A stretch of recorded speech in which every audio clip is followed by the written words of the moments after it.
Well, hello, everyone, and good to see you all coming in. Your opportunity to share in the dissection of the Fulbright Program with Gerardo Blanco, and I'll introduce you to Gerardo in a moment. Let me first take you through the familiar webinar protocols. Gerardo then. Gerardo Blanco is Associate Professor and Academic Director of the Center for International Higher Education at Boston College, a most important place, probably the most important single point at which worldwide awareness of and studies of international higher education and aspects of higher education in different countries is organized from. So he's also a Fulbright specialist, and his research explores the intersections of quality and internationalization in higher education. He's an interdisciplinary scholar. His research has been published in a range of journals, but mostly in journals related to higher education and comparative education. He's received at least 3 discipline awards, higher education studies awards from the Comparative and International Education Society's Higher Education SIG in a matter of a short career. So that's pretty good going. He's an expert, and you will enjoy, I think, what he has to say. Gerardo, over to you. Thank you. Thank you very much, Simon, for this very kind introduction, and also for the invitation to share some of these research and ideas. I want to send warm greetings from Tijuana, Mexico, which means if my connection slows down and you can't understand what I'm saying, I will be turning off my camera and I'll be using my slides as a backup. So I apologize for that, but that's also the realities that we all have in the work that we do. And I'm really excited to talk about some of the research and sort of reflections about the implications of the Fulbright program. And I think these really have some implications too, more broadly, for higher education, international higher education. So I'll begin sharing my screen in just a second. So I hope you all can see it now. We can see that. Excellent. And thank you. And the topic for today is racialization and international academic mobility, the mixed legacies of the Fulbright program.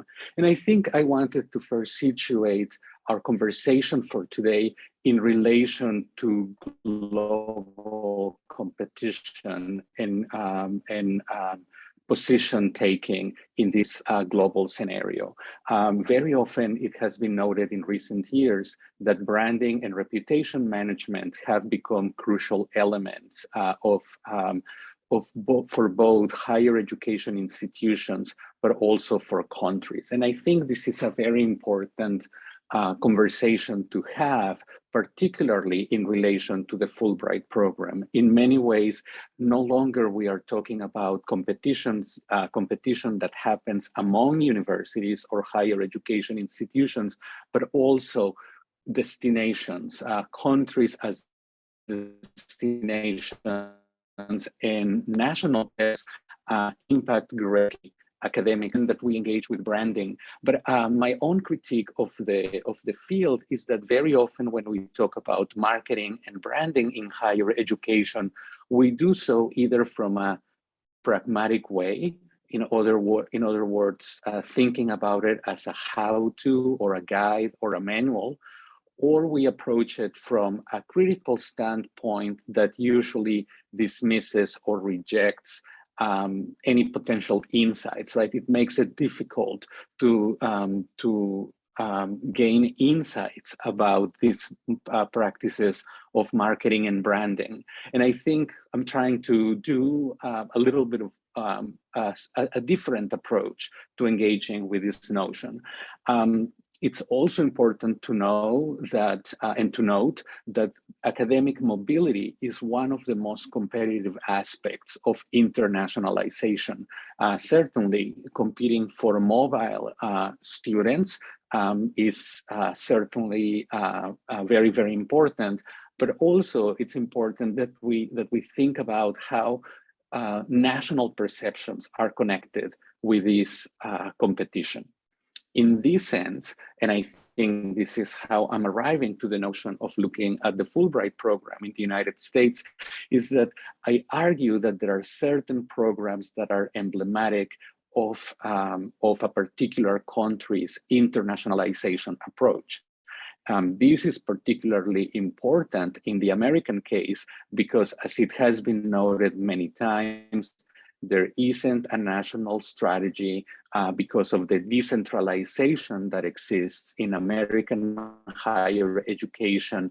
There truly isn't one particular document that we can point to that truly summarizes international education and international higher education strategy for the United States. And therefore, we need to look at symbols, we need to look at emblems. And I argue that the Fulbright program is emblematic of US higher education in this sense. However, and of course, there was much going on during 2020, but one of the many things that happened in 2020 was that at the University of Arkansas, the notion of having J. William Fulbright, both having one of the most prominent buildings on campus named after him. Gerardo, we've got to the point now where we've had 3 sound breaks, which have been quite bad. So a statue of J. William maybe you need to turn off your camera.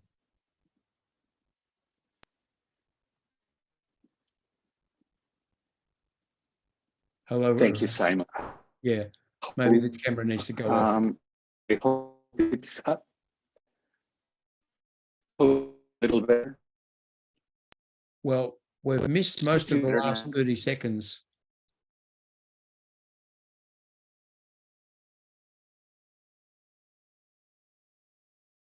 Hello, Gerardo. Sorry, I folks. Apologize. It looks like I got disconnected completely. Yeah, we lost you for about 5 seconds, but I think the last 30 or 40 seconds have been very badly disrupted. So if you could go back a little bit and take the first few minutes were fine. So let's hope that we can get back to there.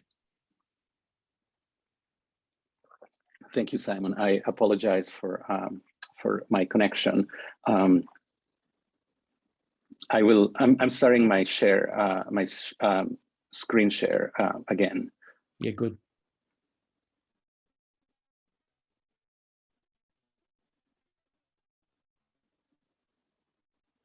Great. So starting then that during 2020, students, Black students from the University of Arkansas, they were truly in this process of activism and of really promoting a dialogue. And I think this notion of dialogue is going to be really crucial as we make sense of my talk today.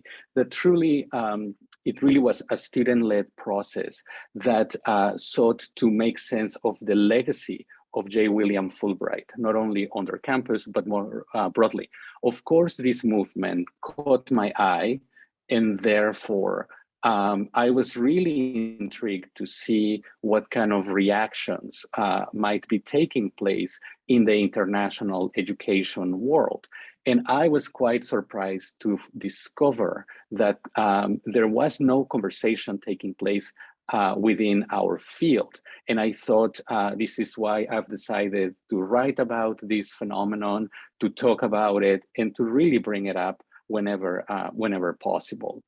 But this is what I'm noticing in this sense. What I'm noticing in the within the field, that in many ways the Fulbright program has carried on, and nevertheless there has been a somewhat paradoxical focus on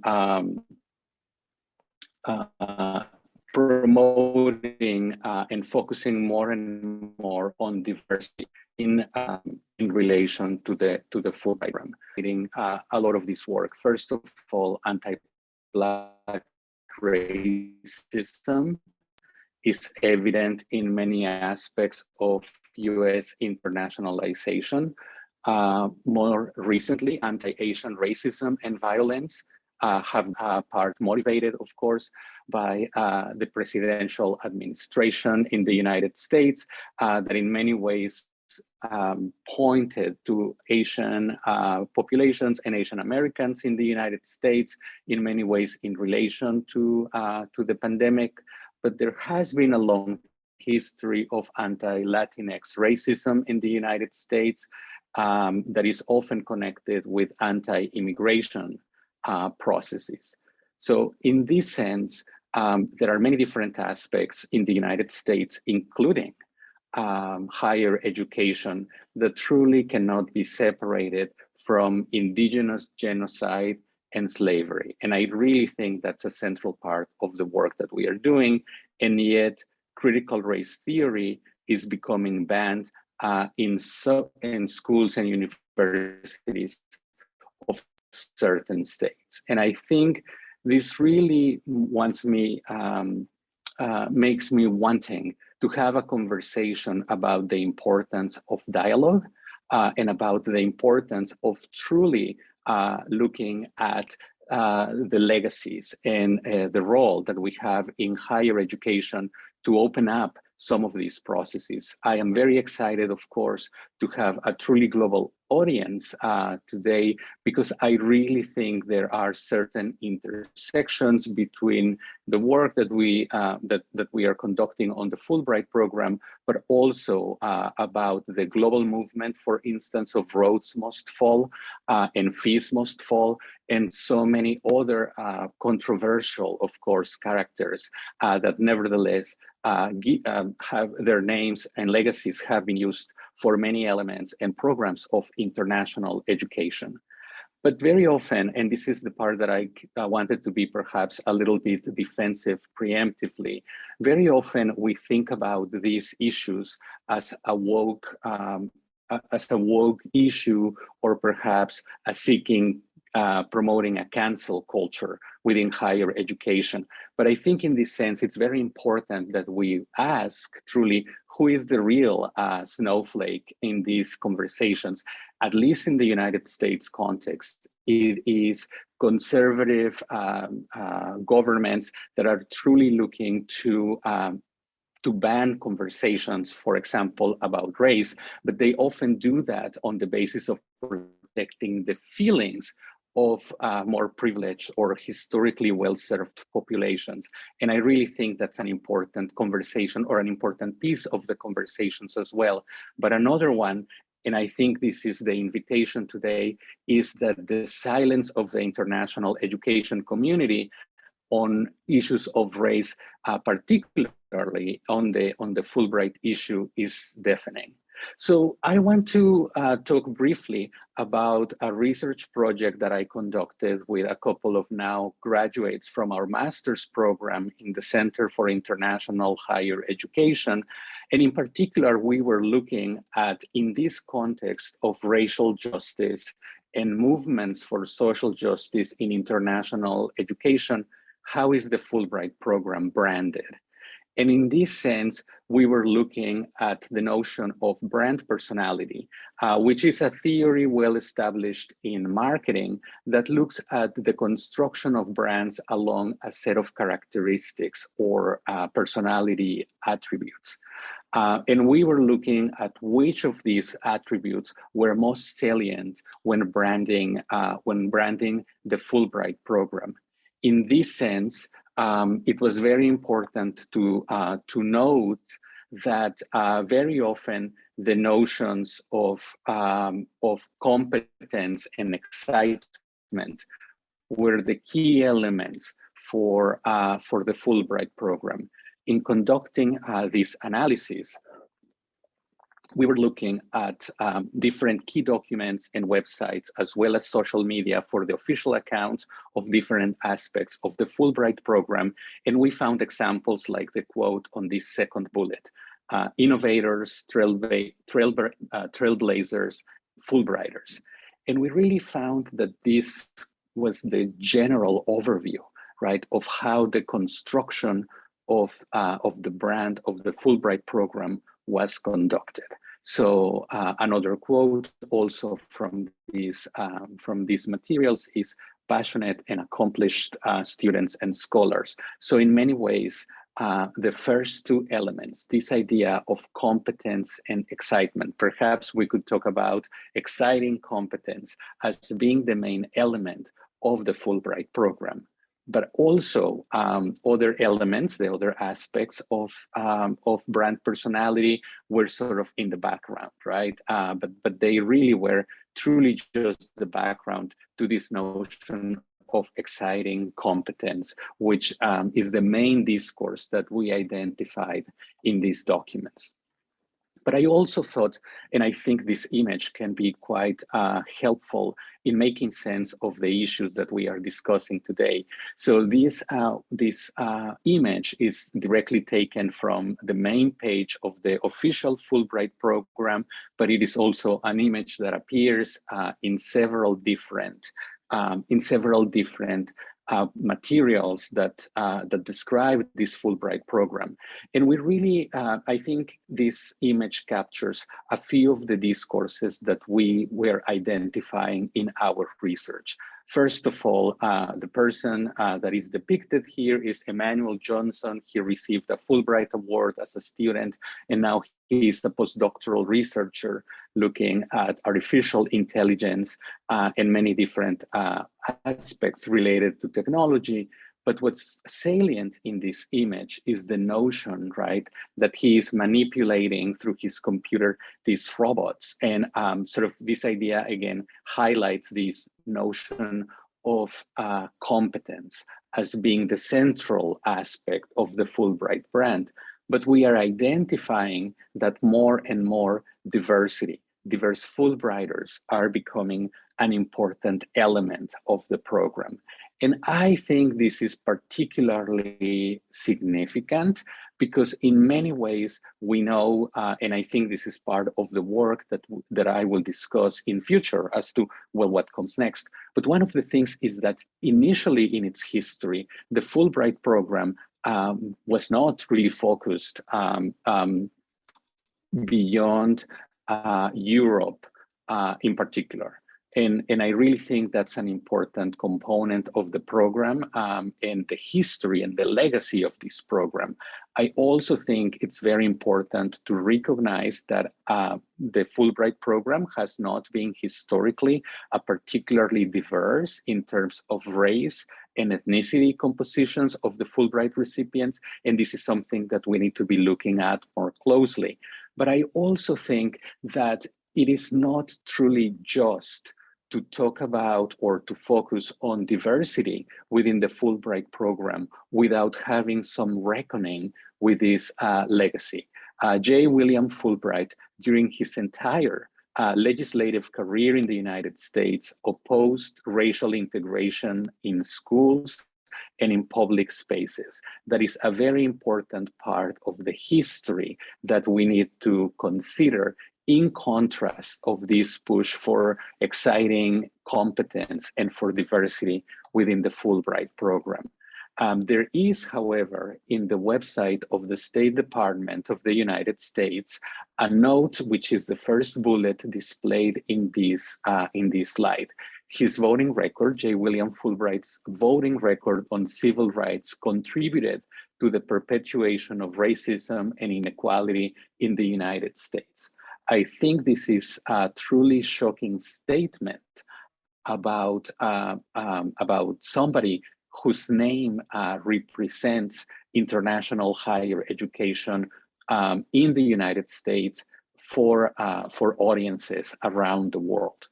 However, and this is an important aspect of the argument today, what we are looking at, or what we are thinking in terms of this process, is one of dialogue and democratic deliberation. I think just like the students from the University of Arkansas who started this movement in the United States, it really was through a very thoughtful process of dialogue. And I think we all can learn from their own process to truly make sense of what is appropriate to do and in what ways the Fulbright program in the United States can look at promoting diversity and racial justice. But doing so from truly looking at the full legacy of J. William Fulbright, and also recognizing the historical record that exists.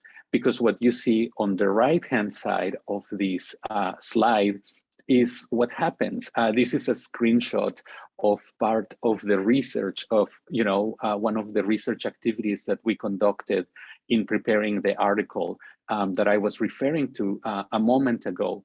And as you can see there, and we were exploring in this particular case, a visual archive, a digital archive about the Fulbright program and its history. And what's truly interesting is that we got, as you can see, a report error where the image that we were interested in retrieving was no longer available for download. So what we noticed through this research project was that in many ways, J. William Fulbright was disappearing from branding efforts of the Fulbright program.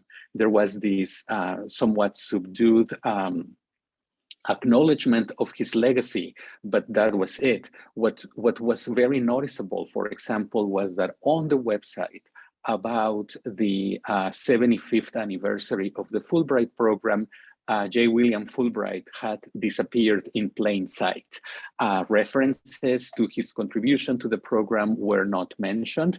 And instead of depicting him in any way in the websites, Fulbrighters of color were displayed instead of him, but without much more additional context or acknowledgement of this truly shocking history. And what's sometimes even more shocking is that many of our colleagues in international education are not aware of this mixed legacy. It's also very important that in my argument, I'm not arguing that we should cancel or rebrand the Fulbright program. I am very concerned, based on this information that I'm sharing with all of you, that there could be a bit of washing out or perhaps rewriting history or erasing J. William Fulbright and his legacy of supporting racial segregation in the United States to taking it away from the historical record. I think instead, we should be looking at how to support diverse communities within the Fulbright program, such as the work that is being done in historically Black colleges and universities. There is a community called Fulbright Noir for those who are former recipients or aspire to receive Fulbright programs, Fulbright awards within the Black community. There is Fulbright Latinx and many other ones.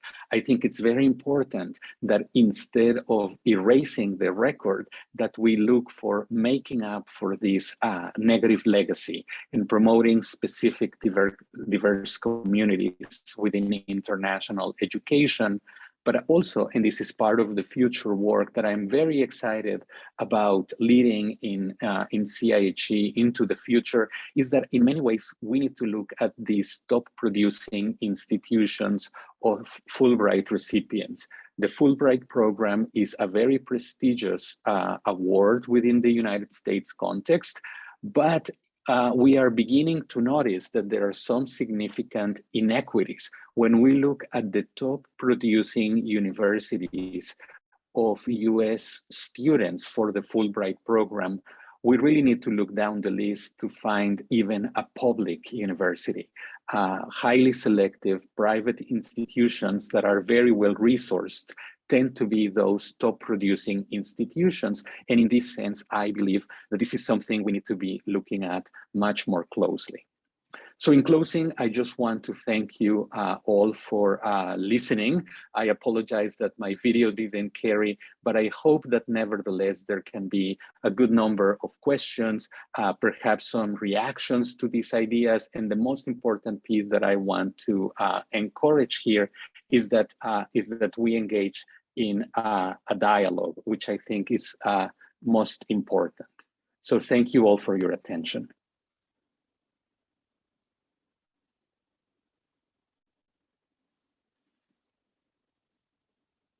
And thank you. Thank you very much, Gerardo. And apologize for being slow to come in then. I had to unmute myself. Thank you also for persisting through the difficulties with sound. And I think with your video off, we have had better results. Let me ask you a personal question, man. Why? Why is this important to you? Why the Fulbright program? Why are you researching it? Why are you writing about it, wanting us all to rethink it?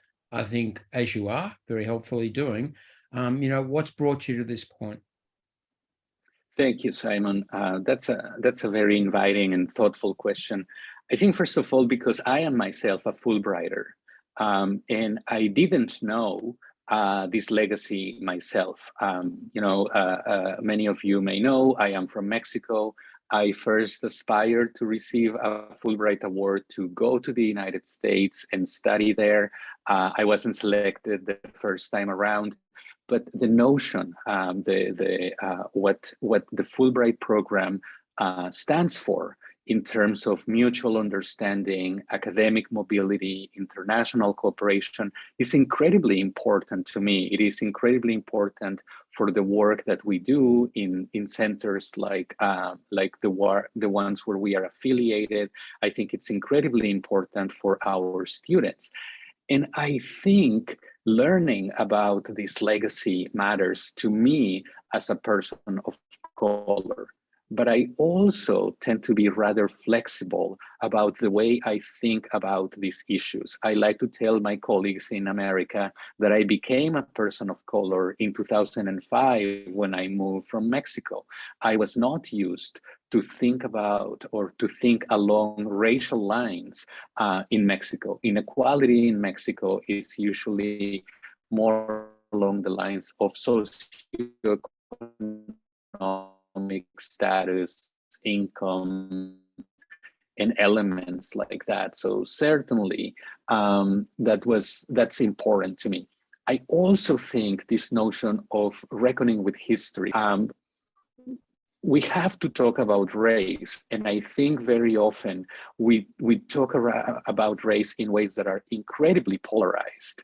And I really think looking at elements that are ambiguous, right, that have a dual or a mixed legacy, like the Fulbright program, is important, right? Because we can't just dismiss J. William Fulbright as somebody who used his public office and power to maintain racial segregation in the United States. That's not the only thing that he did, right? And I really think that's why the notion of cancel culture is so important for discussion in international education and international higher education, that we perhaps are too quick to judge, too quick to in a way stop dialogue. And dialogue is precisely what we need more of. Mm-hmm. Yeah, I think that's absolutely right. Do you think it's possible for a large hegemonic country like the United States to design an international program like Fulbright, which doesn't reflect the sort of, I suppose, the biases and the exclusions and the hierarchies of the funding country? I mean, and how would you do that? I mean, how would you go about it, if you like, de-racializing Fulbright, de-imperializing Fulbright, de-geopoliticizing Fulbright in a way which worked in the common good? Yeah, I mean, I think in a way, it's very important, right, that we recognize that in a country like the United States, where some of the founding historical moments, as I mentioned earlier, were the genocide of Native American populations and slavery. I don't think, and I this might sound like a controversial statement, I don't think we can decolonize in the sense of eliminating that colonial legacy from what we do. I think what we can do is to accept that is the history, right? That is the founding process of America and of American higher education, and sort of live with the pain and work through the pain of of that process. In many ways, and I know this is extremely controversial in the US, the conversation about reparations is truly controversial. I know that it's a non-starter for many people that I know, this notion of racial reparations, but I truly think that programs like the Fulbright program that are incredibly prestigious, that involve public funding, could have a reparatory approach in making decisions. In other words, right? Because right now, the way it operates is that some Fulbrighters select other Fulbrighters through a peer review process, right? And we tend to do so along the lines of social reproduction. I think there could be a much more intentional process, of course, of making these decisions where we prioritize using the program as a form of reparations, right? I don't think I'm arguing here to cut a check to people blindly because they are of a particular racial group. However, we can think of how we can use programs that carry a lot of symbolic power and a lot of prestige to produce a more just society. And I think there is some potential there. And one of the very vexing questions in this sense, and I think it's truly important, is that right now, the institutions that do really well in having their students receive Fulbright awards are institutions that have a lot of money to provide mentoring and feedback on essay writing and so on and so forth. And what's really missing is for the Fulbright program to have a component that truly prepares people to apply, particularly those that are working at colleges and universities that do not have the kind of resources that the most selective private institutions in the US have. So I really think these are ways of thinking about this. I don't think we can take coloniality or colonialism out of this. I don't think we can take the legacy of slavery or racism out of it. And frankly, I don't think we should. I think if that is the goal, we could actually be doomed to repeat those mistakes. I think that's right. You know, it's a part of a more general argument I think we can make about, you know, how institutions and agencies can change and what they can contribute. You can't deracialize, decolonize, and declassize single institutions or single agencies or single programs while they continue to be part of societies which continue as they were in many respects. I mean, you can't take them and abstract them from the general problem. What they can do is provide a point of reflexivity and transformation within the larger framework. And it is very, very powerful when respected major programs or institutions, and I'm thinking of universities too, make new moves in this regard and start to open up these questions and start to look at their legacy and start to think about their present and their future and how they can do it differently. And we are seeing a lot of universities doing that in different ways, often alongside other practices which are less attractive and less reflexive and less self-critical. But these are really important moments. So I think your positive agenda, if you like, for Fulbright is a very good agenda. And because what Fulbright's done magnificently well is it's built relationships, you know, across the world. It's contributed markedly to people's formation, for their cross-cultural formation and their cross-cultural learning. It's brought people together from different walks of life and different cultural and national backgrounds. It's been quite good on gender. It's done a lot of things, in fact, which would be part of any kind of process of change and transformation. And so those skills, those capacities to bring people together, used in a different way, can have a tremendous effect. I think we're all going through looking for ways in which our core institutions can start to do things differently. And I've been reading Sharon Stein's book, Unsettling the University, which is, you know, about the foundational problems of the United States in its higher education system. And it's very challenging and very interesting, very good, very constructive, I think, that she's brought all that forward. Now, we've got a few people coming through. And let me start with Glenn Chantilia. Glenn, please, your question. Thank you, Simon. Gerardo, your presentation was thought-provoking, and I want to thank you for it. In the spirit of the debate and the discussions that you've raised, let me say that the Fulbright Fellowships Program has tended to be deified in United States, and I think that really has added to the crux of the problems that we face. I mean, in terms of the marketing branding and the obfuscation of its rather murky past or the origins or whatever.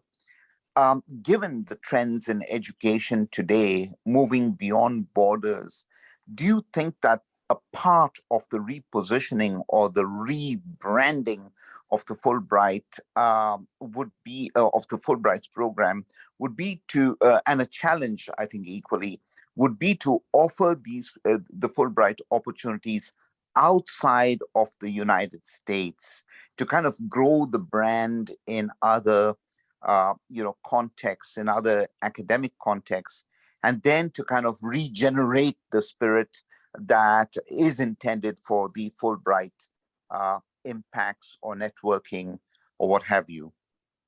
Thank you. Yeah, thank you. Thank you for that question.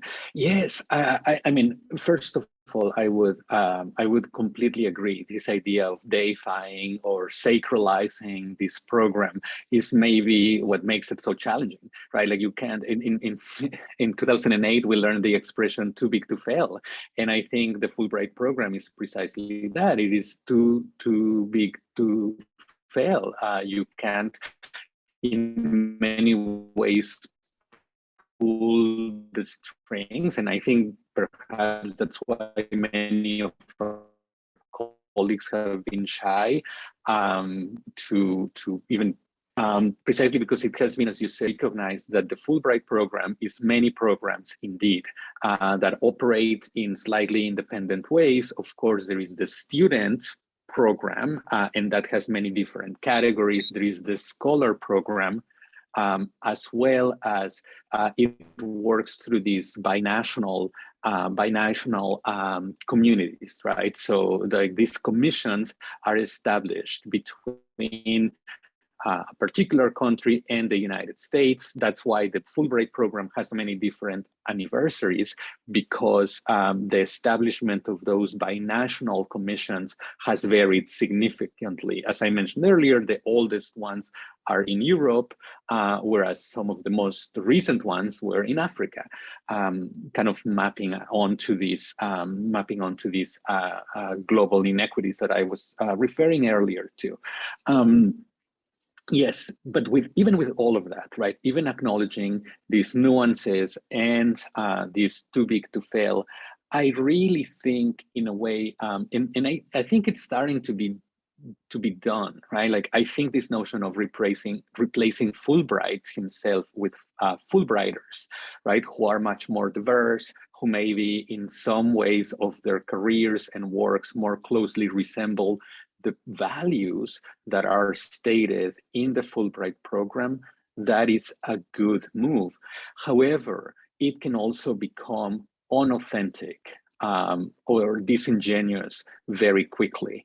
And one of the points that sometimes, the website lists people who are not Fulbright recipients, and I think that's an important challenge, or sometimes they go for the slight stretch about sort of the diversity of the Fulbright program. I think we need a fuller composition. I think, if I may, Glenn, your question also made me think of another very important aspect that may have much broader implications, more on the branding and marketing side, which is the practice, of course, of naming schools, buildings, and so on after people. Human beings are flawed. We all could become controversial at any given point. And of course, I think this is just a more general practice, right? That we need to look at closely. In a way, the genie is out of the bottle. It's now too late. It's now too late to do very much about that. But I think we kind of perhaps need to embrace the notion that when we name institutions after people, we need to deal with the fact that human beings are deeply imperfect and deeply flawed. And I think, this might be not the first or the last person that, that has a school or an institution named after them. And then, of course, this issue of rebranding is certainly going to be the order of the day for many years to come, perhaps. Yes, you wouldn't like to see some of the people who've got their names on buildings at the University of Oxford, but that's a topic in itself. Our second question is from Jonah Otto. Jonah.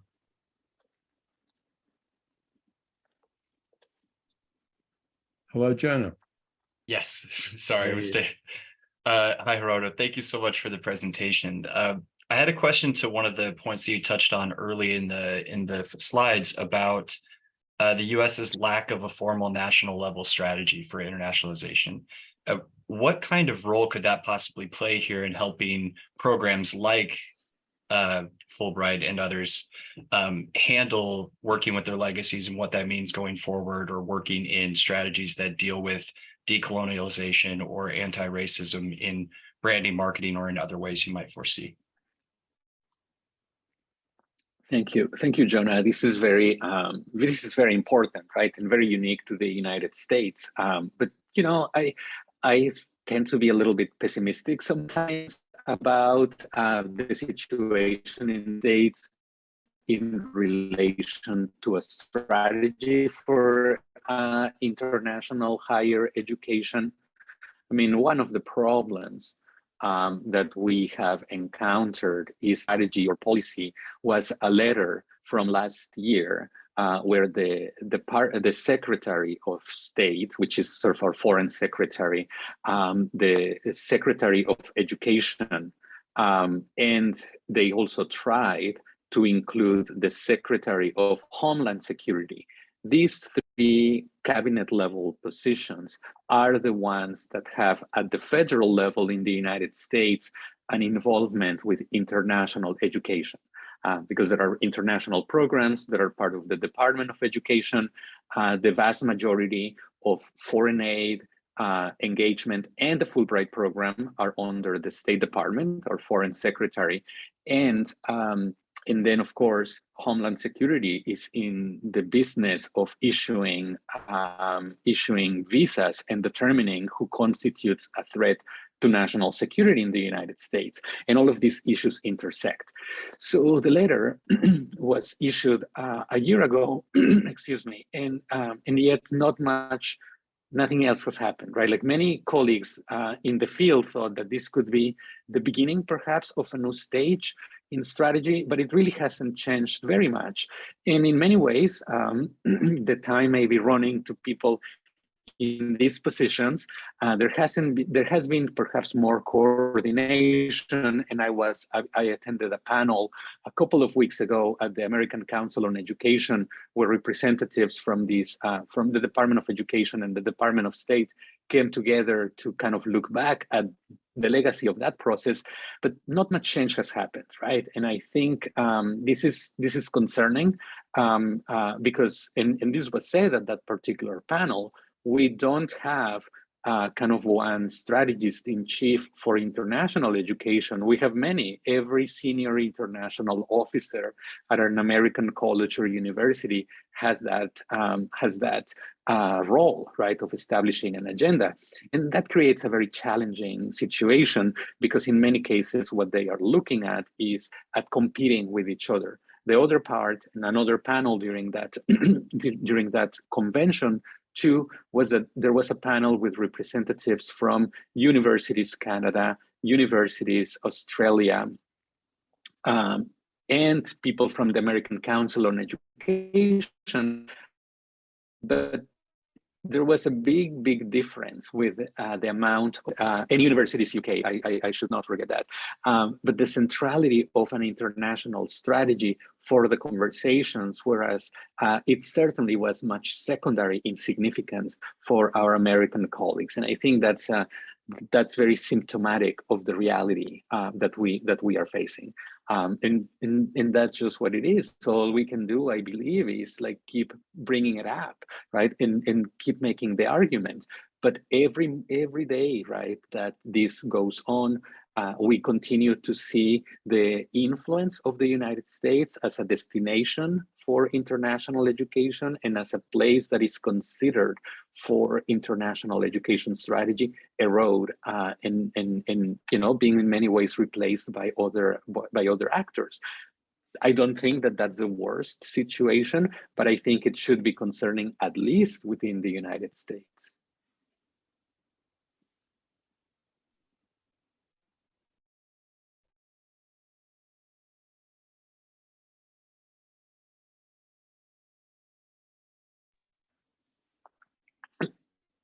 Simon, I believe you are muted. Oops. I'm struggling with my mute button of all things. The mute button is not responding. And then when you hit it too many times, it turns off and then turns on again. So there you are. But we've had trouble with your connection, I must say. Might be an idea to turn off the video again. I think we'll do better because we did better when your video was off. Thanks, Gerardo. Yeah, I mean, it's a moot point for the rest of us, isn't it? Do we want the US to be a bigger fish in international relations or a smaller one? And of course, in many ways, the US role has been very constructive in terms of creating relationships and institutions, including Fulbright, which have forwarded our cooperation worldwide. There's no question of that. On the other hand, the argument that US is losing influence in the world doesn't trouble us as much as it may for people internally. Maybe multipolarity is a good thing, and that's the world we're entering anyway, and accepting that is desirable. I'm going to take Mei Li next. Li Mei, in fact, in the Chinese form. Li. Thank you, Simon. And thanks, Gerardo, for this presentation. It was really helpful for my own research and practice as well. My apologies that I missed the introduction. So my question is more a request for your insight and advice on decolonization of the curriculum. We are doing a research project looking at the staff internationalization at our faculty. And it's one of the largest faculties at a prominent university in Australia. So I must say, your presentation, the questions you raised are applicable outside the United States. And I can see similarities in our university as the institution, and which is similar in the functionality to Fulbright in many ways, in collaboration, looking for connections, etc. Fostering research and knowledge development. When we look at teaching and learning, we look at the staff backgrounds, we find the question we want to answer is how international is considered international in the staffing. We have academic staff from a lot of countries, dozens of countries. And when we look into the data, we find most of them, more than 3/4 of the staff in our faculty are from the BANA countries, British, Australia, New Zealand, American, so North American.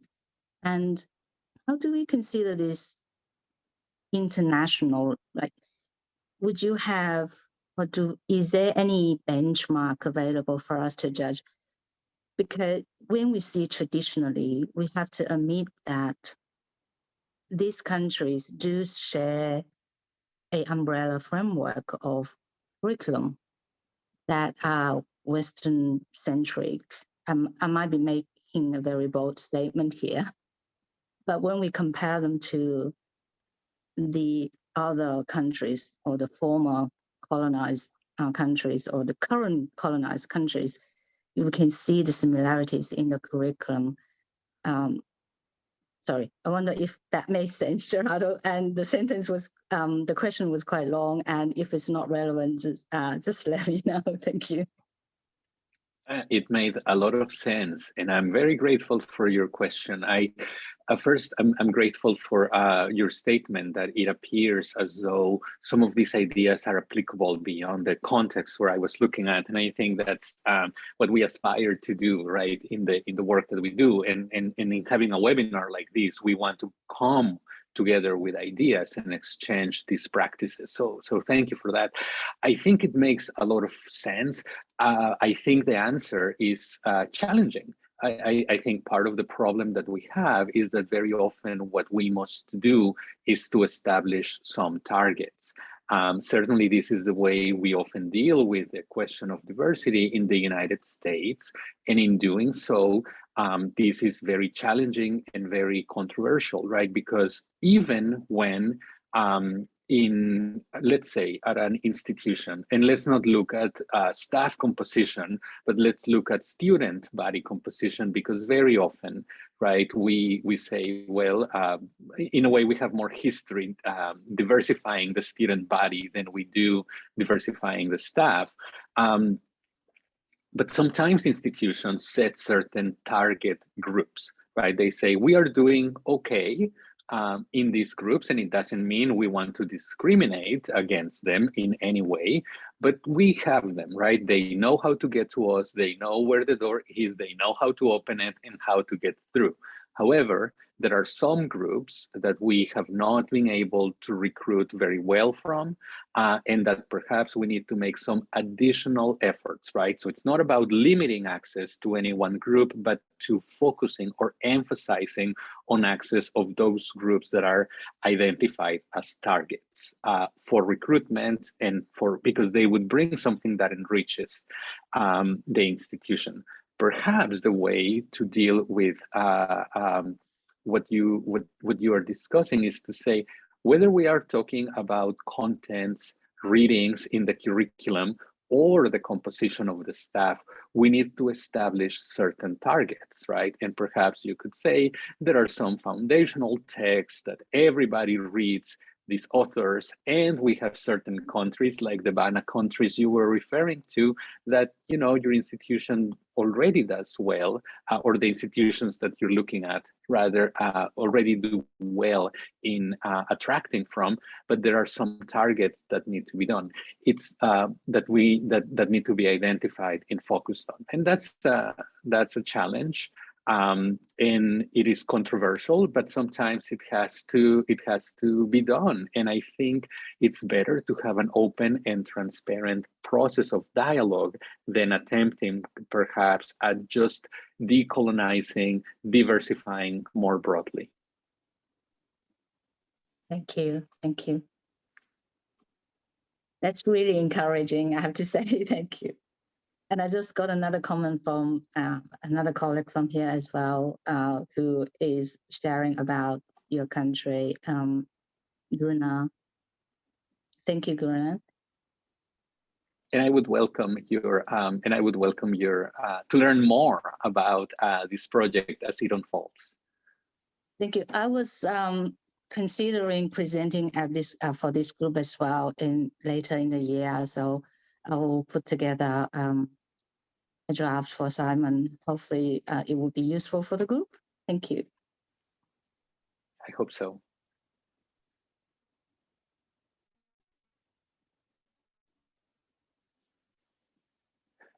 Miguel, it looks like you were up next, and I think we might just have enough time for your comment or question.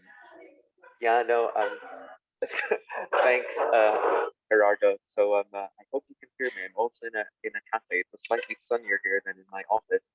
Looking forward as well to see you face to face to enlarge this conversation. But on the point about branding, I made a comment in the chat about comparing the Fulbright to the Marie Skłodowska-Curie scheme. It's also an academic mobility scheme in Europe. Obviously, the name was chosen with what I feel are branding considerations concerned. Obviously, the name is not chosen because of a grant or because funding was given by Marie Skłodowska-Curie or her family. But I think it was a kind of interesting way of like looking at these diverse elements. Like a early prominent woman scientist, the stress on her Eastern European origins as well, at least in the European context. But my question was a little bit more about the latter part of your presentation, where you said you were concerned about that Fulbrighters, I don't know if I understood this correctly, do they go only to a relatively small group of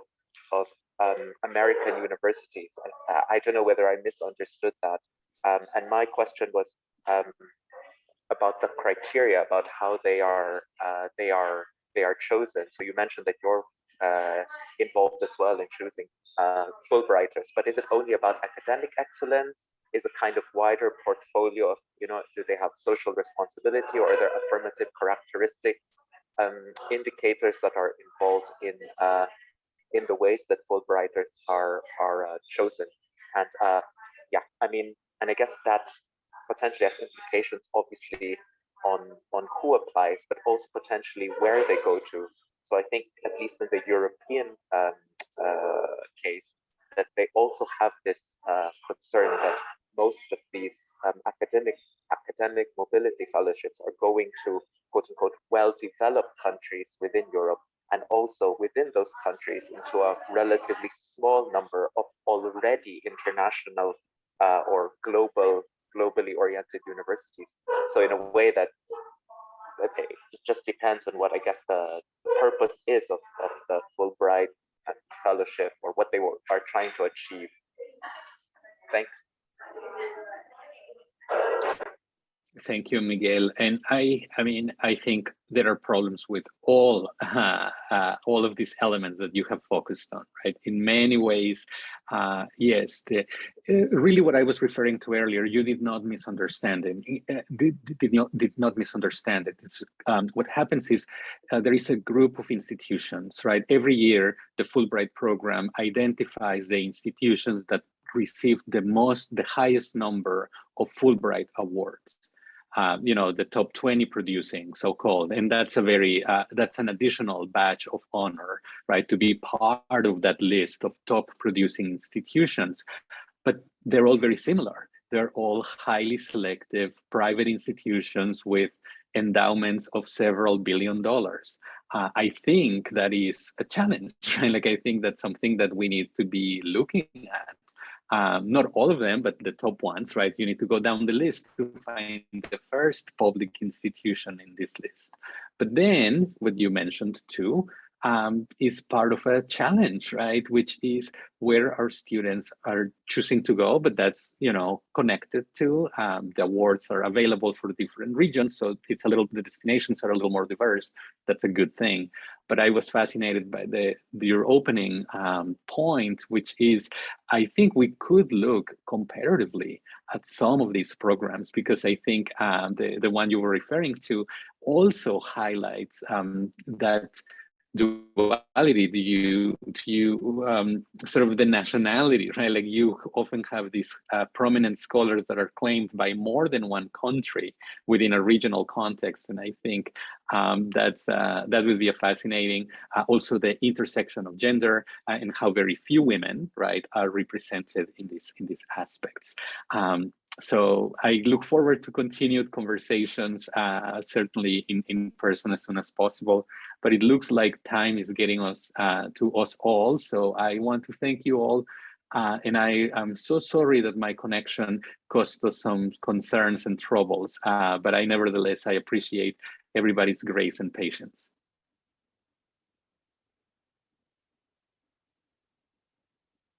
Okay, thank you everyone for attending the webinar today. Unfortunately, Simon is having some computer issues, and so he can't sign us off as usual. But the next webinar is going to be on Thursday, and it's titled Graduate Employability in ASEAN, the Contribution of Student Mobility.